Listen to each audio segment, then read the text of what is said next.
Hey everybody, thanks for joining me on another one of Chris's beer reviews. So, I am doing my 300th anniversary beer review right now. It's 12 in the morning, or in the afternoon, whatever you'd like to say. I woke up very recently. I had this strange curiosity and craving to make something that I've never made before. You're going to laugh at me. I'm 29. I just made poached eggs for the first time. Got some nice, super awesome poached eggs here. I've never made poached eggs before. This is the first.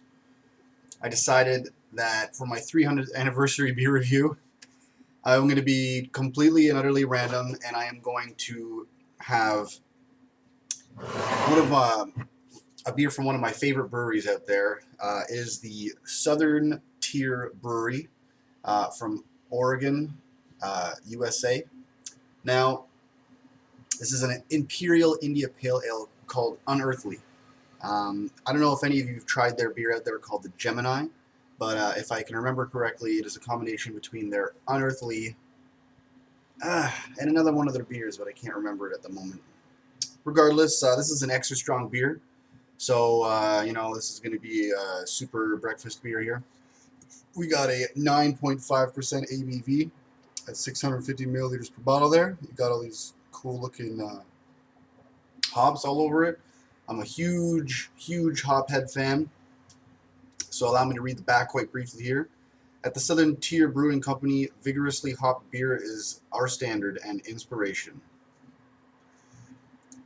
An uninhibited infusion of hops. We continue a commitment to innovation with our most aggressive offering yet. Unearthly is a manifestation of the brewer's craft, skillfully balancing art and the forces of nature to produce a divine liquid. Delicately pour a taste into a fluted glass. Smell with enchanting aromas of the hops waft forward as your sip divulges this beer's fervent soul. To underestimate Unearthly is to trifle with the mysteries of the universe, so please consume wisely.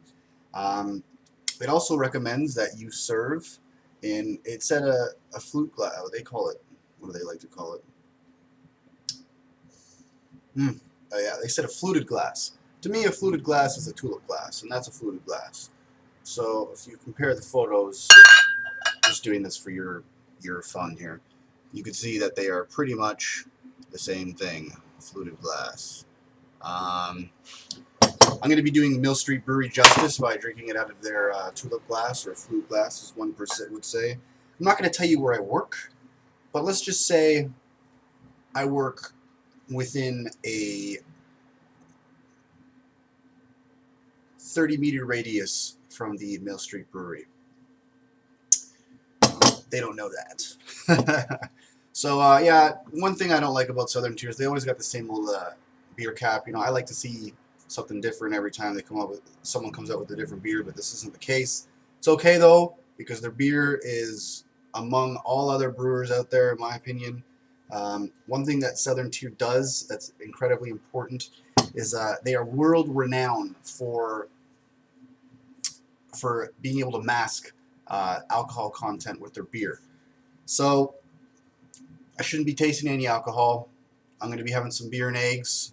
It's after 12 o'clock in the afternoon.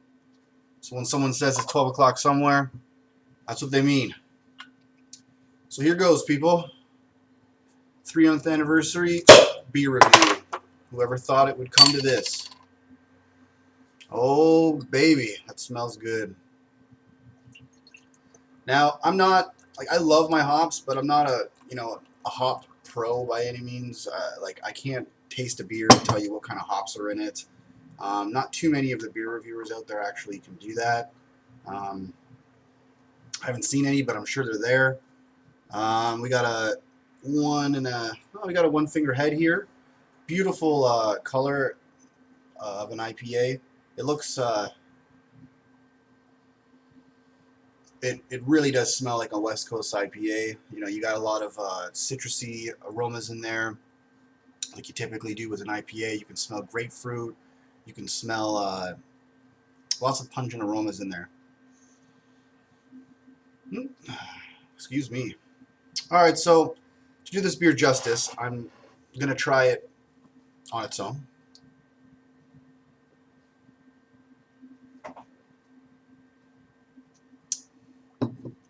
Ah, that's some goodness. This this beer just oozes grapefruit. Um, Tastes very earthly.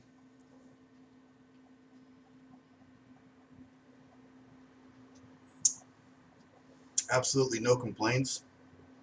For this being a somewhat of a West Coast IPA, I really expected it to have a strong syrupy aftertaste, but I'm not picking up on that at all. I'm not picking up on the high alcohol content whatsoever. If anything, this kind of tastes more like a 7% ABV or an 8% ABV, but it's definitely not closer to a 10 in taste.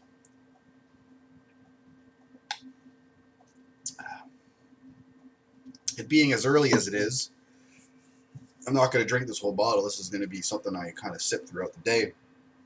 But it really does have an exquisite taste. I mean, it's probably one of the best IPAs I've ever had. That's resembles a West Coast IPA. I mean, it doesn't for it to not have that aftertaste. It's usually the cellar on it being, you know, closer to a West Coast IPA in my books. But yeah, it's really strange. I almost want to call it unearthly because it's like a perfect combination between an East Coast and a West Coast IPA.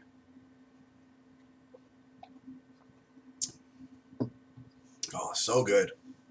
When you start liking IPAs, it's really hard to go back to the lagers and the ales that are out there, especially stuff like Laker. You can't really drink that stuff after you get into this kind of a taste. So I'm going to be doing this beer some justice, and I'm going to have some poached egg with smoked paprika. Okay. Oh, super runny, just the way we like it.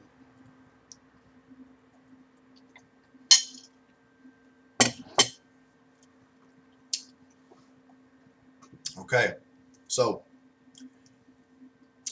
I just had was a poached egg with smoked paprika, salt, and cayenne pepper. I put just a little bit of cayenne pepper in there because I didn't want it to really throw off the flavors of this beer. So let's dip in here.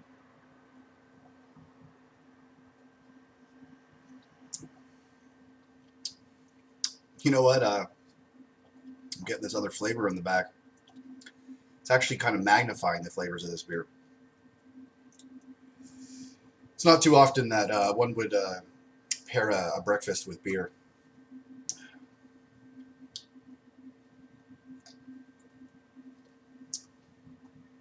It's really good. Really, really good. It's actually really cool to get kind of a little bit of a smoked paprika taste in with your beer. I'm telling you that. Didn't really change too much of the taste whatsoever. Yeah, it's probably the best I'm going to be able to give you people here. I'm going to try to keep my reviews from getting too long. So thanks for joining me on another one of Chris's beer reviews. Excuse me. I'm going to give this for an IPA, magnificent 9 out of 10. Easily a 9 out of 10, at least. Still never given a 10 out of 10 to a beer before. For this being a mix between an East Coast and a West Coast IPA, I really even want to give it a 9.5 out of 10. But kind of teetering between the 0.5s there. Anyways, that's small details, minor details, not necessary. So thanks for joining me. Don't drink and drive, but drink responsible, people. People. Especially after breakfast.